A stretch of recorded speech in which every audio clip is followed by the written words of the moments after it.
Ronaldo!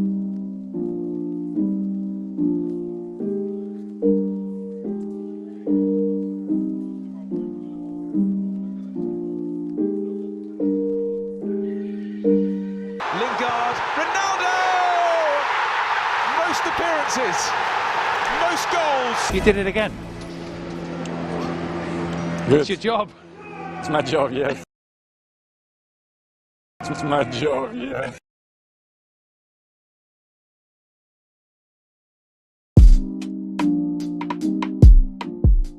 Ladies and gentlemen, I truly hope you've all been having an incredible day, but unfortunately, I have some bad news. I advise you to take a seat for this one. What's that? You're already sitting. Fair enough, stay right there. I'm really sorry to be the one to have to tell you this, but it's only fair that you know the truth. Cristiano Ronaldo is finished. Yes, that's right, we've just received news from this article written back in 2010 that Ronaldo is indeed done. And no, I did not just Google "is Ronaldo finished" to find it for this video. I'm not sure why you would even insinuate that. I mean, stop. Okay, but in all seriousness, for over a decade now, people always seem to write this man off for one reason or another. And it's almost as if each time his response is the same. This isn't a "how good was Ronaldo" video. We all know how good the man is and the career that he's had and continues to have. Besides, I'd be out of breath from literally talking for hours if it were that. This isn't some variation of a rise and fall or a fall and rise type video. And this definitely isn't a Messi vs Ronaldo video, no matter how hard some people try to make every mention of either one of them into that. Yeah, but you see, the thing is, Messi is more complete. Ronaldo just scores tap-ins and penalties. Hey man, there's a time and a place. Even Ronaldo himself is sick and tired of the same question. Is Lionel Messi a better player than you? Always the same, these stupid questions. Anyway, in today's video, we're gonna have a bit of fun. We're gonna look at 7 times that CR7 was doubted and how he rose above and proved that you should never doubt the great man. So, with that being said, how does Ronaldo continue to prove people wrong? Yo, what is up everyone? Hope you're all doing well and having a lovely day. Cristiano Ronaldo is one of the most prolific players in history. If you're one of those people that's doubted him in the past and has gotten it wrong, like many have, it would be understandable if you chose to flee the country or even go into hiding. Which coincidentally brings us to the sponsor of this video, NordVPN. That's right, the channel's first ever sponsor. Now there is a reason for that. You'll only ever see sponsored posts on this channel for products that I A, believe in, and B, actually use. So when NordVPN reached out, it was a no-brainer. Ever find yourself out and about and stumble upon a Wi-Fi network at an airport or a cafe or some such environment? I swear I do go outside. I know more places than that, I promise. Anyway, if that Wi-Fi connection is not secured, there is a chance that an opportunistic hacker could have their way with your data. We don't want this. This is where NordVPN steps in. NordVPN is a virtual private network that secures your internet through an encrypted VPN tunnel. It can also change your IP address, meaning you're virtually untraceable to malicious individuals through your internet connection. An added benefit of that is that you will now be able to access geo-restricted content on platforms such as YouTube, Netflix, or other social media networks. Ever wanted to have access to Netflix's full range of football and sports-related documentaries in the US, UK, or other countries, which I also know more of, I promise, but were locked out because of the country you live in? Well, NordVPN has you covered. At this point, you may be asking, so it must be pretty difficult to use, right? Not at all. You just open up the NordVPN app, click a server, and poof, secure. Also, NordVPN is compatible on up to 6 devices, has a no-log policy, and a 30-day money-back guarantee. If that sounds good to you, you can get NordVPN on just about any platform for 73% off using the link in the description. That's $3.18 per month, plus an additional 4 months free. Back to Ronaldo, and we're going to start this one off with the early days. Not the very beginning, but certainly before the blistering success. After making the switch to Manchester from Sporting back in 2003, Ronaldo arrived at Old Trafford with nothing but promise and raw talent, with a dash of frustration. Many of the United supporters and fellow players were not convinced of the young Portuguese's abilities. He would often dribble the ball too much. His decision-making in the final third wasn't up to scratch. You get the idea. One such player that wasn't finding much joy with Ronaldo was Ruud van Nistelrooy. For the sake of context, David Beckham and Cristiano Ronaldo departed and arrived at Manchester United in the same window, with both transfers occurring only a month apart. As you can imagine, these two did not constitute a one-for-one swap. Losing Beckham's iconic delivery was understandably a bit of a blow, particularly if he were a striker. Naturally, these two butted heads. Van Nistelrooy even once stated that Ronaldo belonged in a circus rather than a football pitch due to all the tricks he was doing. However, Ronaldo was the future. There was no denying that. He soon grew more and more into himself, turning into an absolute phenomenon shortly after his arrival in England. The early doubters were now the converted. Premier League Player of the Year awards, Ballon d'Ors and trophies galore. The man was unrelenting. Ronaldo may not have belonged in a circus, but he certainly put on a show in the years that followed. The man became a star. Okay, so this next one isn't necessarily a moment when people outright lost faith in Ronaldo, but I felt it was fitting. 2 years Ronaldo's junior, a 21-year-old Messi had been terrorizing defenses for years by 2009. Ronaldo was the reigning Ballon d'Or winner at that point, but Messi was tipped by very many people to be the best in the world at some point. In fact, he was already the best in the world, according to some. In any case, these debates had already been around somewhat, but it was more or less at this point when the incessant Ronaldo vs Messi debate really kicked into gear. Barcelona and Manchester United met in the 2009 Champions League final. Now, these two had already met at club level in the semi-finals of the same competition the previous year, the matchup where Ronaldo was on the winning side. But this time, things were different. The stage was set for what many believed to be the world's best to go toe-to-toe. Messi came out on top. Literally. Ask Rio Ferdinand. Most sensible people knew that Ronaldo was still a top-class player and would continue to be one, but many also felt as though Ronaldo's time at the top may have come and gone. A minor detail, but even though United won the 2008 Champions League a year prior, Ronaldo missed his penalty in the penalty shootout against Chelsea. The fact that, in retrospect, has been swept under the rug somewhat due to United's win. Not by Ronaldo though. According to Ronaldo's cousin, whom he lived with at the time, he went straight to training as soon as they got back in Manchester, despite winning Europe's most coveted club trophy.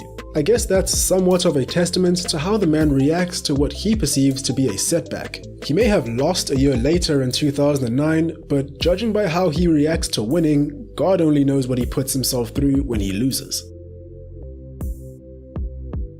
After transferring to Madrid back in 2009 for a world record fee, Ronaldo was expected to set the world alight. Of course, he did, but not straight away. Just 2 months into his Madrid tenure and he was out with a nasty ankle injury. Now comes the doubters, or rather ill wishers. Not sure if anyone else remembers this, but a witch doctor is said to have been hired by a disgruntled ex of Ronaldo's to put a spell on him, a spell that would see him injured indefinitely. The price for getting a hex placed on someone's head? A cool 30,000 euros. Chump change, really. Anyway, the curse was supposed to end Ronaldo's career there and then. However, Ronaldo's mother is said to have hired another witch doctor to fight against the first witch doctor's dark forces. And thus, Ronnie's career was saved. Listen, if you ever hear anybody say I don't only present hard facts on this channel, yeah, fair play, I mean, they're not wrong. Anyway, in his first season, he scored a mere 33 goals in all competitions. Incredible numbers for the vast majority of high-level attackers. Not CR7.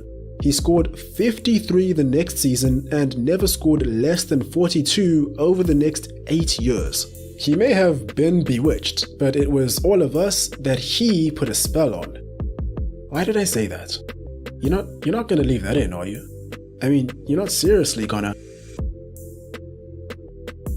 Speaking of slow starts, over Ronaldo's Madrid career, it wasn't uncommon for him to have a slow start to the season. For example, the 2015-16 season where he only scored 5 goals in the opening 7 matches of the season. Oh, and all 5 goals were scored in the same match.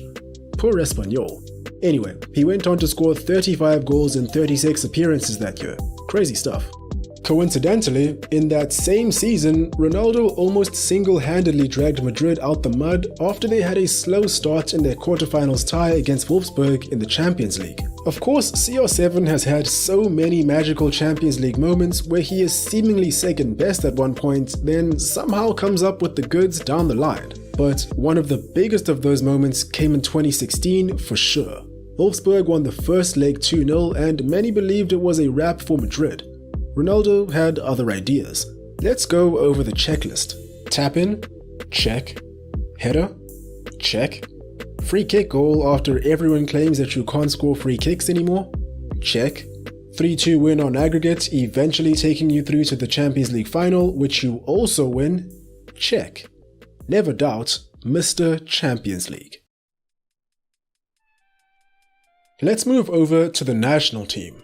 Now, Ronaldo has achieved a lot in Portuguese colours. He's won the Euros. Everyone remembers his incredible performance against Spain in the 2018 World Cup. And as recently as September 2021, he became the all-time top goal scorer in the history of men's international football. But in my opinion, it doesn't get much better than his showing in the 2014 World Cup qualifiers. In a nutshell, Portugal failed to qualify for the 2014 World Cup in the regular qualifying campaign. They lost out to Russia in their group by 1 point and were forced to battle it out in the playoffs. Disappointingly, Ronaldo only scored 4 goals during Portugal's 10 qualifying matches. Not too bad, but also not too good. Again, we're gonna have to suspend any notion of normality for this guy. I mean, scoring 30 goals a season is considered poor by his standards. In 2014, he was essentially at his physical peak, so 4 in the World Cup qualifiers up to that point was not impressing very many people.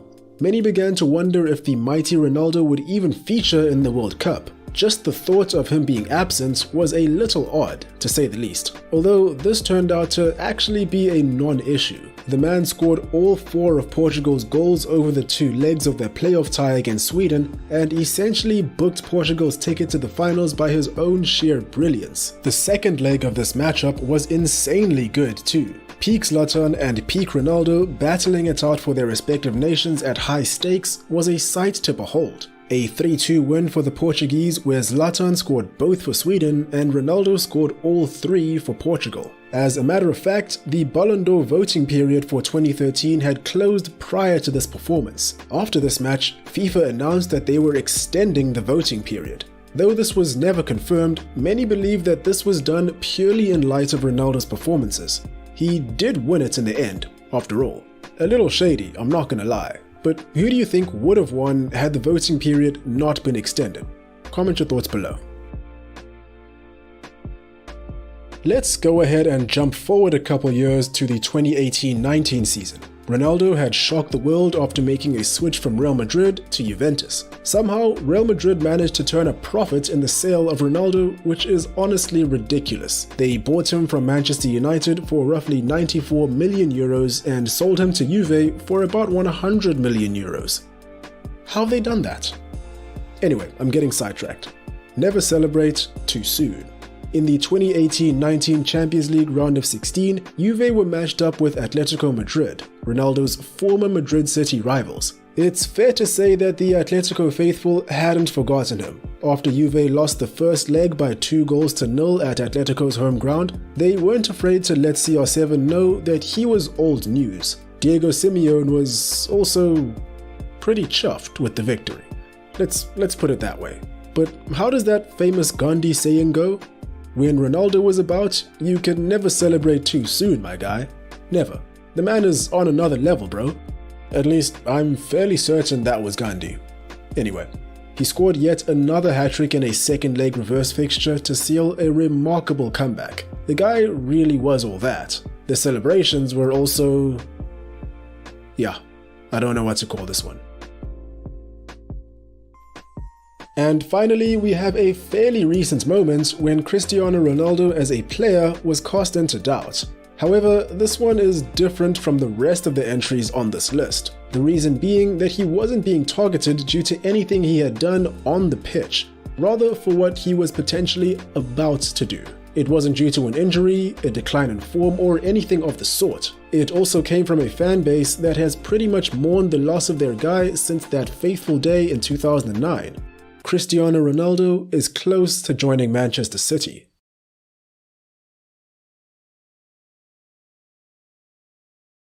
United fans had been thrown into turmoil. Claims that he was never really that good were starting to pop up, all sorts of hate was being thrown around. Surely not City, Ron.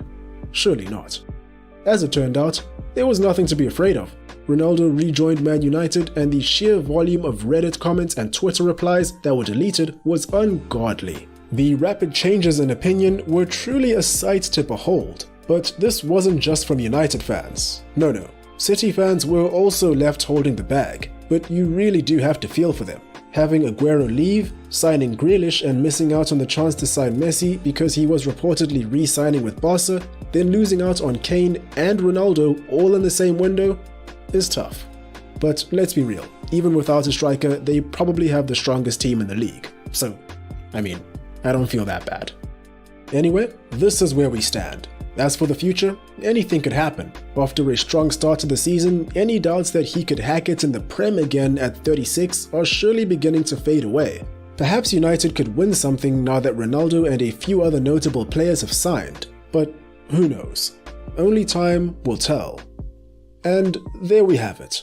7 times when Cristiano Ronaldo was called into question. Whether it be due to his playing abilities or his character, one thing that people seem to do time and time again is underestimate this man. Of course, there will come a time when Ronaldo hangs up his boots or simply cannot deliver the goods for one reason or another.